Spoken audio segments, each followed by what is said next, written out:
రాధ అయితే లగేజ్ తీసుకొని అలా కిందకు దిగుతూ ఉంటుంది. తన బ్యాగ్ని తీసుకొని అలా కిందకు వస్తూ ఉండగా ఇంట్లో వాళ్ళంతా చూసి ఒక్కసారిగా షాక్ అవుతారు. మధుర వాళ్ళైతే ఇలా అడుగుతూ ఉంటారు, ఏంటమ్మా రాధ ఏం చేస్తున్నావు అని అంటే, అత్తయ్య నాకు బాగానే ఉంది కదా, ఇక నేను వెళ్ళిపోవాలనుకుంటున్నాను అని చెప్పి రాధ అయితే వాళ్ళ ఇంట్లో నుండి వెళ్ళిపోతుంది.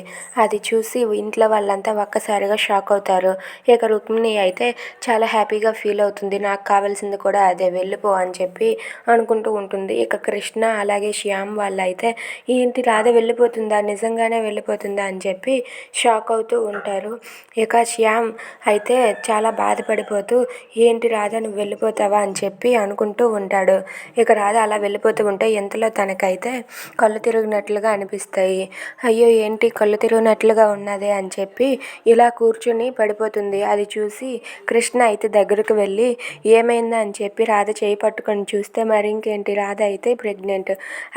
అది తెలిసిన కృష్ణ అయితే కంగ్రాచ్యులేషన్స్ రాధ, నువ్వు తల్లివి కాబోతున్నావు, శ్యామ్ నువ్వు తండ్రివి కాబోతున్నావు అని చెప్పి అంటూ ఉంటుంది. ఆ మాటలు విన్న రాధ రుక్మిణి అయితే ఒక్కసారిగా షాక్ అవుతారు. ఇంట్లో వాళ్ళంతా చాలా హ్యాపీగా ఫీల్ అవుతూ ఉంటారు.